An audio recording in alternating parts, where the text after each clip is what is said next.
Vamos agora trazer uma informação nacional, porque neste mês de junho o Brasil conseguiu recuperar um fóssil de um dinossauro que foi levado contrabandeado para a Alemanha. É um fóssil de dinossauro de 110 milhões de anos.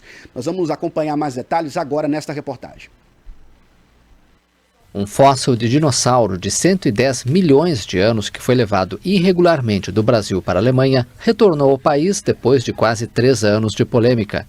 O fóssil Ubirajara jabutus, primeiro dinossauro não aviário com estruturas semelhantes apenas encontrado na América do Sul, retornou ao Brasil no último domingo e foi levado para o Ministério da Ciência, Tecnologia e Inovação em Brasília. O fóssil chegou ao país junto com uma comitiva do governo alemão em visita oficial.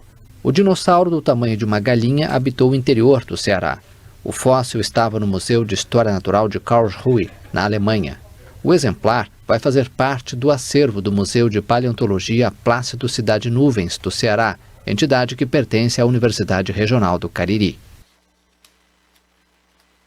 A chegada deste fóssil aconteceu no dia 5 de junho, uma segunda-feira. Foram 3 anos de polêmica, segundo a imprensa internacional.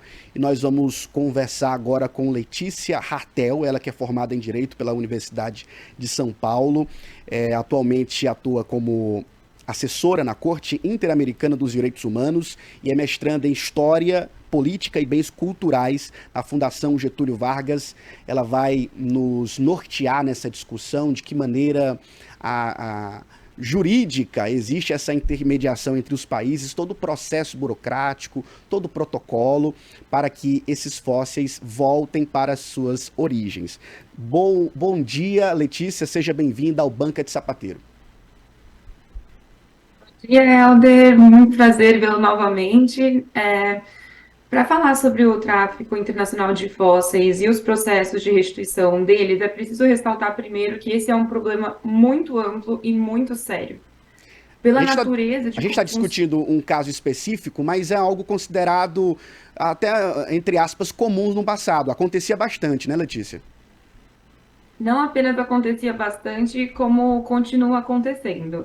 Naturalmente, a nossa legislação atual ela é muito mais protetiva do que ela foi no passado, e a maior evidência disso é que uma das justificativas que as pessoas responsáveis por esse tráfico de fósseis, ou até mesmo pessoas que fazem publicações com base nesse material ilegalmente exportado do país, buscam comprovar de alguma forma, ou ao menos alegar, que essa exportação é muito antiga. Porque a nossa lei mais antiga em vigor sobre o assunto é de 1942. A gente tem regulamentos do CNPq e protocolos mais recentes para lidar com esse tipo de situação, mas a verdade é que esse problema é amplo, ele é incalculável, pois a maioria dos fósseis vão parar ou em coleções privadas ou em acervos de instituições internacionais que muitas vezes não são acessíveis ao público, lembrando que a grande maioria dos museus não expõe a maior parte do seu acervo, então a gente acaba descobrindo isso apenas quando há uma publicação científica internacional catalogando a espécie ou por meio de sites que fazem leilão, compra e venda dessas peças ilegais. No caso deste fóssil, como é que ele foi encontrado e rastreado? Então, aqui a gente tem que reconhecer, em primeiro lugar, o papel primoroso dos cientistas, dos paleontólogos brasileiros, pois assim que um artigo sobre esse espécime foi publicado na revista Cretaceous Research, em 2020, logo nossos cientistas detectaram que esse fóssil não apenas era brasileiro, como já era afirmado no artigo, mas que a sua origem era definitivamente estranha e deveria ser investigada.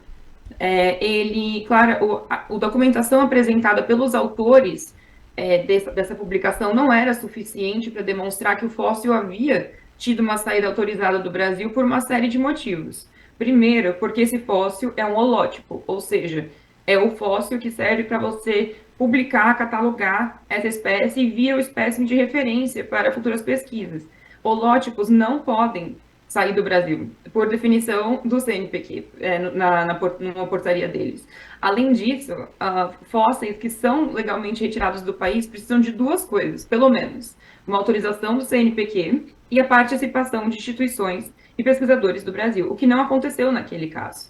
A autorização que os autores do artigo usaram para tentar buscar essa legalidade, ela é da Agência Nacional de Mineração, né, na sua conformação mais antiga. Só que a pessoa que deu essa autorização não era competente para isso. E, de toda forma, a autorização nem trazia uma descrição dos materiais que seriam exportados. Ou seja, como bem colocou a paleontóloga Aline Gilad numa entrevista que ela deu recentemente, dá para catalogar centenas de fósseis com base nessa autorização e ninguém nunca vai saber o que realmente foi autorizado.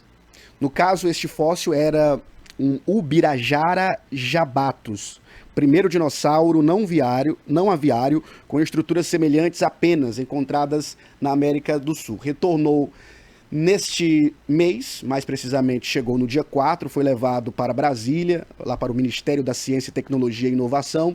Como é que funciona esse processo, Letícia? Após a descoberta de que esse fóssil tratava-se de um fóssil brasileiro, como é que é a intermediação entre países para que o fóssil retorne ao seu país de origem? Bem, seguindo o que aconteceu nesse caso concreto, o primeiro passo que foi tomado foi alertar essa revista que fez essa publicação. A publicação, inclusive, ainda estava em fase de pré-print, né? E essa revista suspendeu esse artigo, e a partir daí, paleontólogos brasileiros e a Sociedade Brasileira de Paleontologia entraram em contato com autoridades nacionais competentes, visando a investigação do ocorrido e o repatriamento do fóssil. O que acontece? Assim que o Ministério Público tem provas o suficiente sobre a prática ilícita, né, pois o tráfico desse fóssil necessariamente foi ilícito, eles buscam uma cooperação jurídica internacional com as autoridades do país em questão, no caso, a Alemanha, para obter mais evidências e buscar a cooperação bilateral para o repatriamento. Isso nem sempre é fácil. Como a gente viu no caso desse fóssil, tanto o Museu de Karlsruhe como as autoridades alemãs, em primeiro momento até conversaram e depois se tornaram extremamente resistentes. Foi apenas por causa da movimentação massiva online liderada por paleontólogos brasileiros e que chegou a atingir revistas internacionais de muito relevo, como a Science e a Nature, que eles conseguiram trazer isso para o cenário internacional e também publicaram artigos, não apenas falando sobre esse caso em concreto, como demonstrando o problema massivo que é o tráfico de fósseis do Brasil, dos países latino-americanos e dos países do sul global para instituições majoritariamente na Europa e nos Estados Unidos. Esse artigo desses cientistas, bem como uma comunicação por parte deles, eventualmente chegou na mesa da ministra da Ciência do Estado de Baden-Württemberg. Lembrando que a Alemanha é muito federalista, então isso acaba sendo resolvido mais pelo Estado do que pela União como um todo. E essa ministra, finalmente, apresentou uma proposta de resolução para o Conselho de Ministros falando que era um absurdo que esse fóssil havia saído do Brasil. Ela também constatou. Se fosse ao contrário, seria uma confusão grande, né, Letícia? Se fosse Sim, ao contrário, eles queriam revolução. também que o Brasil fizesse a entrega. Perdão, pode repetir? Se fosse ao contrário, eles gostariam muito que o Brasil fizesse a entrega. Exato, né? Só que na prática o que acontece é que essa prática de extração por essas instituições na verdade, por pessoas envolvidas com o tráfico e a eventual compra por parte dessas instituições, é um processo que tem origem no período colonial. Então, essa herança é uma herança que a gente carrega desde aqueles tempos.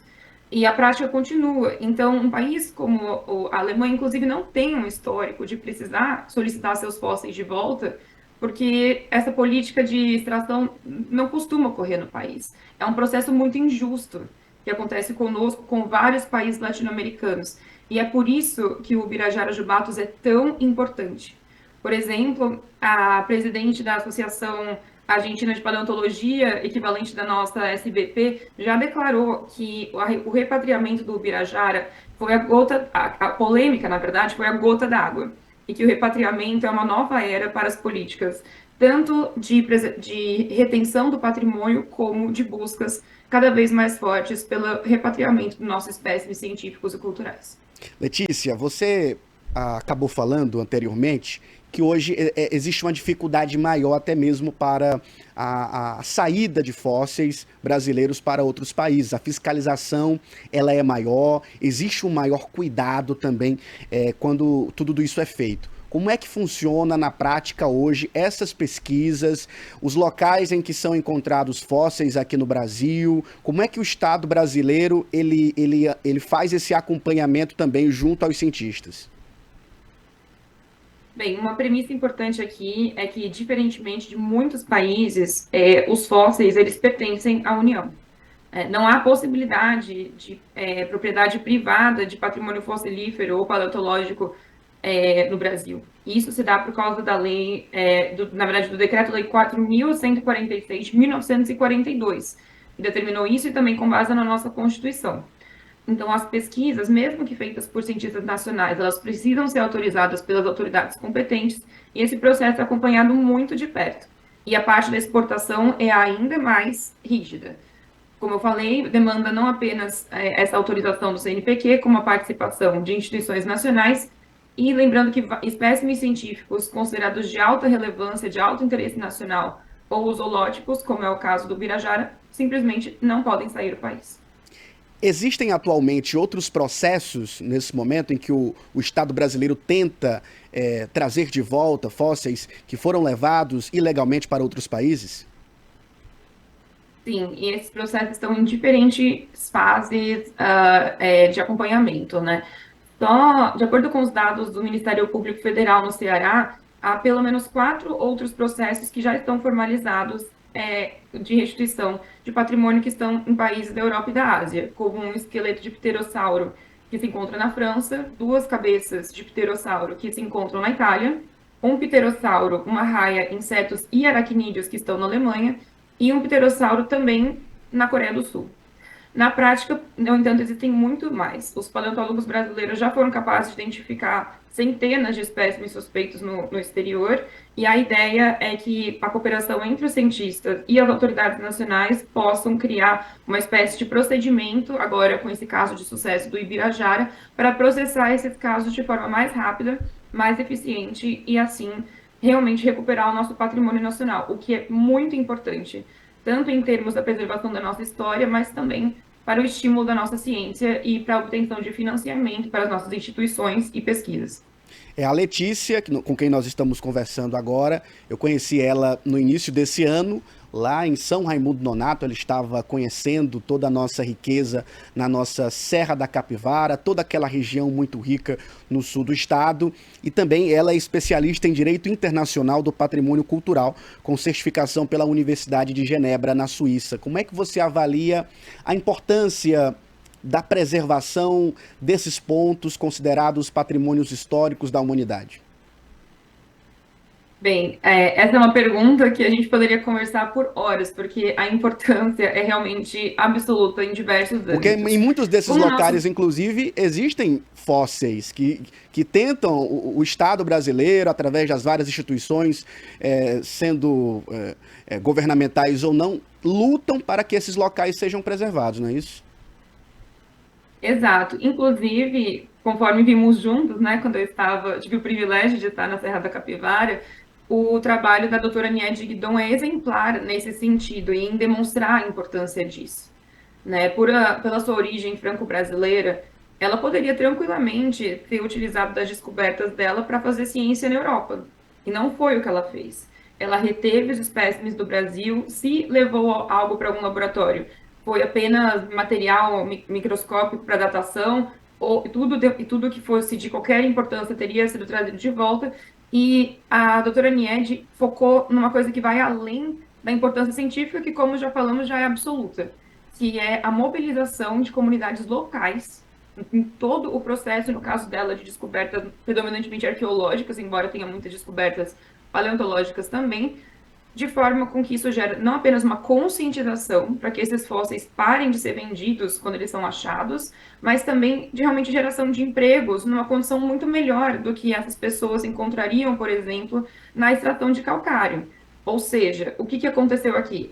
Além da questão da ciência e da promoção da ciência nacional, da preservação da cultura nacional, a gente gerou empregos, fortaleceu as instituições, criou realmente polos de arqueologia brasileira na região de São Raimundo Nonato, formou dezenas, centenas de técnicos e especialistas nesse assunto que não apenas contribuem para a economia local, como como estudo de sucesso para que esse tipo de prática seja adotado no resto do país.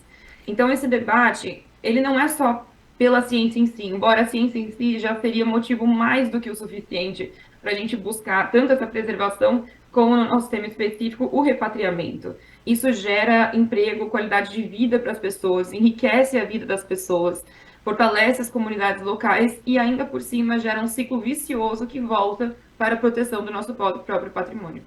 Muito bem. Letícia Raerter, eu gostaria de agradecer a sua participação aqui no Banca de Sapateiro, aqui para a TV e Rádio Jornal. Muito obrigada, é um prazer estar aqui com você. Muito bem, são